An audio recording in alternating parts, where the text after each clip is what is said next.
So the G&Ls I loved because they had necks that I felt like I can play. It's like a Les Paul neck, but it's, Hmm. in that Strat style.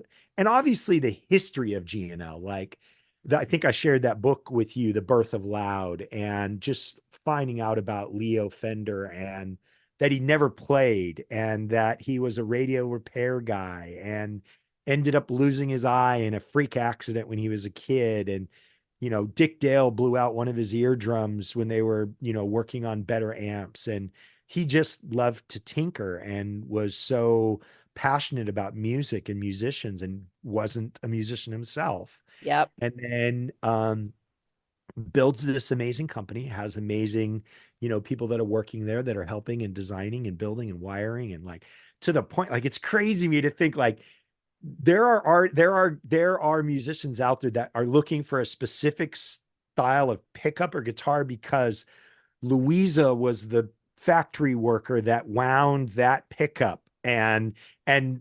she was known for that being the best ever. Yep. And I love that guitarists can get so deep into their gear that they're looking for something that was, built by a certain individual within an organization. So, long story longer, GNL to me, especially since it's close by, in Yeah. Fullerton, and I grew up in and around the Orange County area in my young adulthood and further on.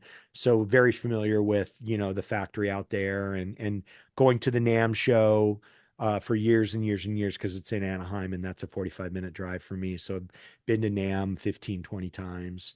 And when he sold Fender and decided that he still wanted to stay in the game, and after doing, I think it was Music Man, and then went on and created GNL, which is Leo Fender, and G is George Fullerton.